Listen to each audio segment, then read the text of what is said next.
अस्सलाम वालेकुम, welcome to literature online. आज हम कह रहे हैं जेफरी चॉसर की the prologue to the Canterbury tales का कैरेक्टर द मर्चेंट से हम स्टार्ट करेंगे। आज हम 3 कैरेक्टर्स करेंगे। तो मर्चेंट की हम बात करते हैं। A merchant was there with a forked beard. Merchant कहते हैं ट्रेडर को या ताजर को। वहाँ पे एक मर्चेंट भी था जिसकी फोक बियर्ड थी, जिस तरह फोक होता है मतलब तकोनी सी, जिसे हम फ्रेंच बियर्ड कहते हैं ना, इधर पाकिस्तान में भी बड़ी चली। तो फ्रेंच बियर्ड किस्म की थी वो, ठीक है, sharp sea. In motel and high on horse, he had upon his head a fondrish beaver hat. Motel कहते हैं मल्टी कलर्ड, उसने कोट पहना हुआ था। And high on horse he sad, और अपने जो घोड़े पर वो बैठा हुआ था, ठीक है, बड़ी शान से। अपॉन हिज हेड ए फॉन्ड्रिश बेवर हैट, और उसने अपने सर पर जो है वो बड़ी ही एलीट क्लास वाला हैट पहना हुआ था। मतलब उसके हैट से पता चल रहा था कि ये अपर क्लास से ताल्लुक़ रखता है, ठीक है। फॉन्ड्रिश मतलब एलीट क्लास वाला, अपर क्लास वाला। हिज बूट्स क्लैस्प्ड फेयर एंड फैटिसली, और उसके जो बूट्स हैं वो बहुत ही खूबसूरती और नफासत से बंधे हुए थे, ठीक है, मतलब फैसन हुए हुए थे। क्लैस्प का मतलब है हिज रीजन्स ही स्पेक फुल सॉलमली, और वो बहुत ही पुरअसर अंदाज में बात करता था, मतलब उसकी बात करने का अंदाज बहुत अच्छा था। Sounding always the increase of his winning, और वो हमेशा जो वो बातें करता था, वो हमेशा अपनी आमदनी में इजाफे की बातें करता था। इंक्रीज मतलब ज़्यादा होना, winning profit. His would the sea were kept for any thing between, ये बिटविक्सी का मतलब है बिटवीन मिडलबर्ग एंड ऑरवेल, और वो हमेशा ये कहा करता था कि काश ऐसा हो कि मिडलबर्ग एंड ऑरवेल के दरमियान जो समंदर है उसकी हिफाजत का कुछ तरीका इख्तियार कर लिए जाए, उसकी हिफाजत की जाए। किससे हिफाजत करनी है? पायरेट से, क्योंकि ये ट्रेडर है ना, इसकी जो गुड्स हैं वो इस समंदर के रास्ते इधर से उधर जाती हैं सेल होने के लिए। तो ऑब्वियसली अगर पायरेट्स बीच में हाईजैक कर लेंगे और वो चीज़ें चोरी हो जाएंगी तो इसको नुकसान होगा। तो ये कहता था कि मिडलबर्ग एंड ऑरवेल के दरमियान समंदर की हिफाजत कर ली जाए ताकि उन पायरेट से बचा जा सके। Well could he in exchange shields sell, अच्छा, शील्ड्स कहते हैं फ्रेंच कॉइन्स को, और वो बहुत ही अच्छे तरीके से और बड़े मुनाफे पे जो फ्रेंच कॉइन्स थे उनको सेल करने की महारत रखता था, किया करता था। This worthy man full well his wit bisette, there was no wight that he was in debt. ये जो वर्दी मैन था, ये जो मुअज़्ज़ज़ आदमी था, इसकी समझदारी और चालाकी से इसने बड़ी अच्छी पोजीशन अपनी मतलब मार्केट में बनाई हुई थी कि किसी शख्स को ये पता नहीं चल सकता था कि इस पे कोई कर्जा भी है। That he was in debt, debt कहते हैं कर्जे को, जो DEBT इसके स्पेलिंग होते हैं रॉयल में, ठीक है, कि किसी को पता नहीं चलता था कि इसने कोई कर्जा भी लिया हुआ है। So stately was he of his governance with his bargains and with his chevisance. अच्छा, ये जो बार्गेन जो होगी वो तो ज़ाहिर आपको पता है कि बार्गेन करना, कोई चीज़ लेना देना। शिवनसॉन्स का मतलब है बोरोइंग, मतलब जो ये उधार लेता था वो अपने कारोबारी निज़ाम में, और जो सौदेबाजी थी, लाइक जो सूद पे ये पैसे दिया करता था या लिया करता था, उस लेन देन के काम में ये बहुत ही शाहाना अंदाज में ये सारी चीज़ें जो है वो ट्रांजेक्शन्स करता था, बार्गेन करता था।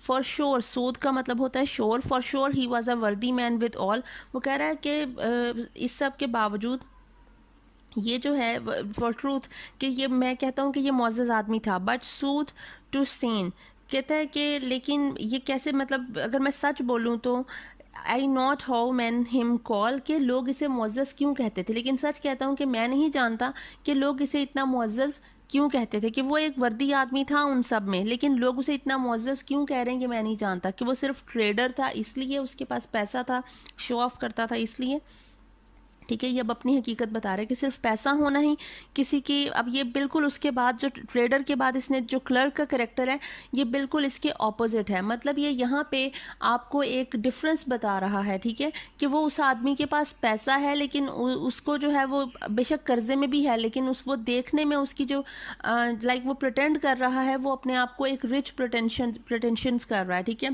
प्रिटेंशियस है। तो इस वजह से उसको तो वर्दी समझा जा रहा है, लेकिन अब जो असल में वर्दी इंसान है, जिसकी अब वो क्लर्क की बात कर रहा है, उसको कोई इतनी इज्जत नहीं देता जो कि रॉयल में वर्दी है, जो वर्थ इट है, ठीक है। अब उसके बाद आता है the clerk. A clerk there was of Oxford also, वो कह रहे हैं इन ज़ायरीन में एक क्लर्क भी मौजूद था, मतलब एक आलिम मौजूद था जो कि ऑक्सफोर्ड से पढ़ा हुआ था। That unto logic had he long ago, जो कि काफ़ी अरसे से इल्म का, मंतक का इल्म, लॉजिक का इल्म सीख रहा था, मतलब फिलोसफर था ना, ठीक है। As lean was his horse as is a rake, और उसका जो घोड़ा था वो बहुत ही ज़्यादा पतला था। रेक कहते हैं जो घास इकट्ठा करने वाला औजार होता है ना, जिसके आगे वो फोक टाइप सा जो औजार होता है उस तरह, उस टूल की तरह का ये बहुत ही पतला सा इसका घोड़ा था, मतलब उसकी पसलियाँ निकली हुई थी। आप इससे देख लें कि वो घास इकट्ठा करने वाला जो टूल होता है वो बिल्कुल इसी तरह का होता है जैसे रिब्स होती हैं। And he was not right fat I undertake, और कहता है मैं ये भी वसूख से कह सकता हूँ कि ये जो क्लर्क था वो खुद भी कोई मोटा नहीं था, but looked hollow and there to soberly, बल्कि वो हॉलो मतलब खोखला, अंदर से खाली, बिल्कुल ही पतला दुबला पतला सा था। एंड देयर टू सॉबरली, और बहुत ही ज़्यादा संजीदा था। Full threadbare was his overest courtepy, और उसने जो कोट पहना हुआ था वो बहुत ही ज़्यादा बोसीदा, बहुत ही ज़्यादा पुराना। थ्रेडबेयर का मतलब होता है जिसके फट चुका हो, ठीक है, चीथड़े उड़ रहे हों। For he had getting him yet no benefits, क्योंकि उसे चर्च से कोई भी बेनिफिट्स नहीं मिल रहा था, कोई वजीफ़ा नहीं मिल रहा था। ने was so worldly for to have office, और ना ही ये इतना दुनियादार था कि कोई ऑफिस बना लेता और जैसे लोगों को कुछ लिख के देने और इस तरह कोई काम कर देने से पैसे ले लेते हैं, इसने वो भी काम नहीं किया था। For him was lever have at his beds head 20 books clad in black और रेड। लेवर का मतलब होता है डियर। इस क्लर्क के लिए जो सबसे ज़्यादा अजीज़ बात थी, जो इसे सबसे ज़्यादा पसंद था, वो ये था कि ये चाहता था कि मेरे बेड के पास सिर्फ रेड और ब्लैक जिल्द में, ठीक है, बाइंडिंग में 20 किताबें पढ़ी हूँ। Of Aristotle and his philosophy, किसकी किताबें पढ़ी हूँ? अरिस्टोटल और उसके फ़लसफ़े की 20 किताबें रेड और ब्लैक बाइंडिंग में इसके बेड के करीब पढ़ी हूँ। बस इसे इसी से ही मतलब था और दुनिया से इसका कोई मतलब नहीं था। देन रोब्स रिच और फिदल और गे सॉटरी, ये फिदल और गे सॉटरी जो हैं ये दोनों इंस्ट्रूमेंट्स हैं, म्यूज़िकल इंस्ट्रूमेंट्स। उसे ना कोई अच्छे कपड़े चाहिए थे, अमीराना कपड़े चाहिए थे, और ना ही उसे किसी म्यूज़िकल इंस्ट्रूमेंट से कोई वास्ता था, इससे कोई फ़र्क नहीं पड़ता था उनसे। But all be that he was a philosopher, yet had he but little gold in coffer. वो कह रहा है अगरचे वो एक फ़िलासफ़र था लेकिन उसके पास ज़रा सा भी गोल्ड उसके बॉक्स में, कॉफ़र कहते हैं बॉक्स को, उसके बॉक्स में कोई भी कॉफ़र मौजूद, गोल्ड मौजूद नहीं था। क्योंकि उस ज़माने के जो केमिस्ट हुआ करते थे उनको फ़िलासफ़र कहा करते थे, और उनके पास क्योंकि वो गोल्ड में लाइक वो करते थे सारा कुछ, तो इसलिए उनके पास गोल्ड हुआ करता था। लेकिन ये फ़िलासफ़र होने के बावजूद इसके पास कोई गोल्ड नहीं था। But all that he might of his friends hint on books and on learning he had spent, और उसके दोस्त जो भी उसकी मदद किया करते थे वो सारा पैसा जो है वो अपनी किताबें ख़रीदने में और अपनी कुछ ना कुछ नया इल्म हासिल करने में लगा देता था। And blessedly gain for the soul's prey of him that give him wherewith to squally, squally school के लिए कहा गया, जैफ का मतलब गिव है, और वो जो कोई भी उसकी तालीम के लिए उसकी मदद करता था, उसको कोई माली इमदाद करता था, तो वो उनकी रूहों के लिए बहुत ही ज़्यादा दुआए खैर करना शुरू कर देता था और बड़े दिल से उनके लिए दुआ करता था। Not a word speak he of study took he most cure and most head का मतलब है अटेंशन। अपनी तालीम पे वो सबसे ज़्यादा तवज्जो देता था और बहुत ही ज़्यादा मोहतात था, केयरफुल था, क्योर का मतलब। Not a word spake he more than was need, और वो ज़रूरत से ज़्यादा एक भी लफ्ज़ नहीं बोलता था। And that was said in form and reverence, और वो जितनी भी बात करता था बहुत ही नपे तुले अंदाज में और बहुत ही ज़्यादा इज्जत से करता था। And short and quick and full of high sentence, और वो जितनी भी बात होती थी बहुत ही शॉर्ट लाइक ब्रीफ सेंटेंस होता था, क्विक बड़ी जल्दी बात आपको समझ आ जाए ऐसे अल्फाज यूज़ करता था। And full of high sentence मतलब बहुत ही ज़्यादा तकरीम पाई जाती थी उन अल्फाज में, वो बहुत ज़्यादा एहतराम से बोलता था, ठीक है, अच्छी ज़ुबान इस्तेमाल करता था। Sounding in moral virtue was his speech, और वो जितनी भी बात करता था उसकी स्पीच में मोरल वर्चू लाइक उसकी स्पीच में इखलाकी खूबियों की तरफ ही जोर होता था। And gladly would he learn and gladly teach, और जितनी खुशी से, जितने लगाव से उसे इल्म हासिल करने का शौक़ था, उतनी ही खुशी और लगाव से वो दूसरों को इल्म सिखाता भी था। फिर उसके बाद आ जाता है द सार्जेंट ऑफ लॉ। अब इन्हीं ज़ायरीन में एक और शख्स मौजूद था जो कि एक सार्जेंट ऑफ लॉ था। सार्जेंट ऑफ लॉ उस आदमी को कहते हैं जो जज से निचले रैंक पे होता है, ठीक है, और उसके 16 साल की तालीम हासिल करने के बाद उसको यहाँ पे तयन किया जाता है सार्जेंट ऑफ लॉ के तौर पे, और इसके बाद अगला रैंक जज का आ जाता है। वॉर एंड वाइज, वॉर कहते हैं वेरी को, बहुत ही ज़्यादा कॉशियस था, चौकस था, ठीक है, लाइक कॉन्शियस था, एंड वाइज और बहुत ज़्यादा अक्लमंद था। That often had been at the parvis, और ये अक्सर पाया जाता था पेरिविस में जो सेंट पॉल के गिरजे के पोर्च में नज़र आता था, क्यों नज़र आता था? क्योंकि सेंट पॉल का जो पोर्च था उसमें वकील अक्सर अपने क्लाइंट से मिलने जाया करते थे और मसला डिस्कस करते थे, अपने केस को डिस्कशन के लिए सेंट पॉल के पोर्च में जाया करते थे, तो ये भी वहाँ पे ही पाया जाता था।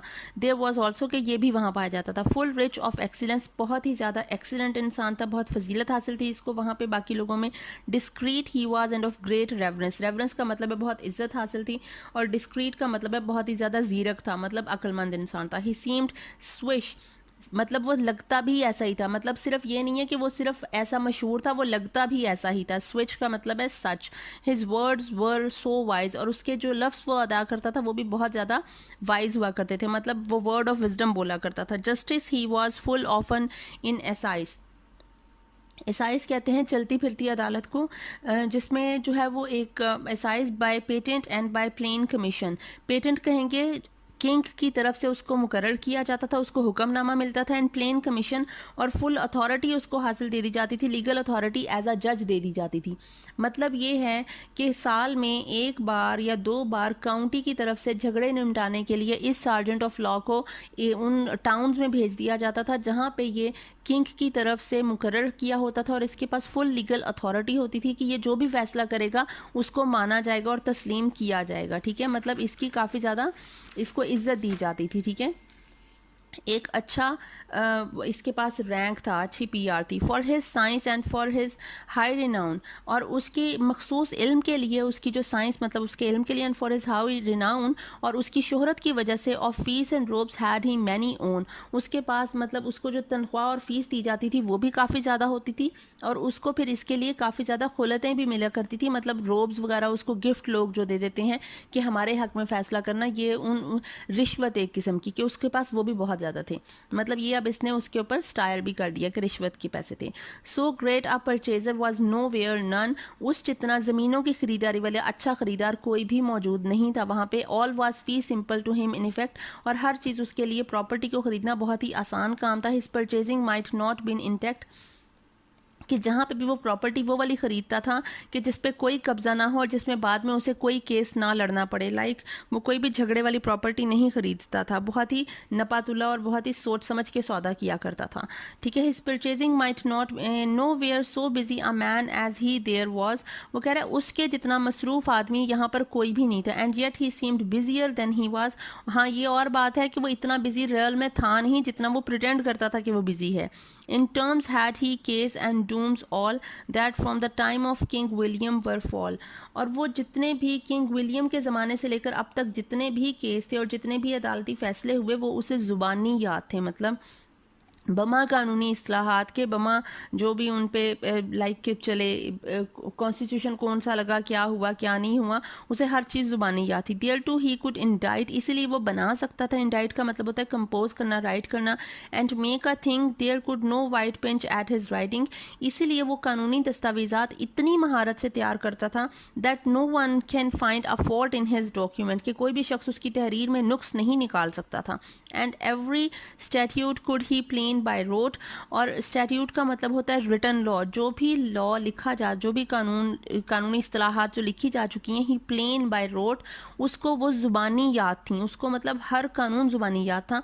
ही रोड बट होमली, वो बहुत ही आराम से घोड़े पर सवारी करता था। In a medley coat, medley कहते हैं मल्टी कलर्ड लिबास में, coat girt with a ceint of silk, और इस कोट पे एक सिल्क के कपड़े की पट्टी बंधी हुई है, विद बैरल स्मॉल, जिसपे छोटी छोटी पट्टियाँ लगी हुई हैं उस बेल्ट पे। ठीक है, of his array tell I no longer tale, वो कह रहा है कि और इसके लिबास और साजो सामान के मुतलिक मैं ज़्यादा अब लंबी कहानी नहीं सुनाऊंगा, और यहाँ पे हमारा ये सार्जेंट ऑफ लॉ भी ख़त्म होता है। नेक्स्ट हम इंशाल्लाह द फ्रैंकलिन करेंगे। आई होप आपको समझ आ रही है अब the prologue to the Canterbury Tales की। If you have any question you can ask me any time. Thank you so much.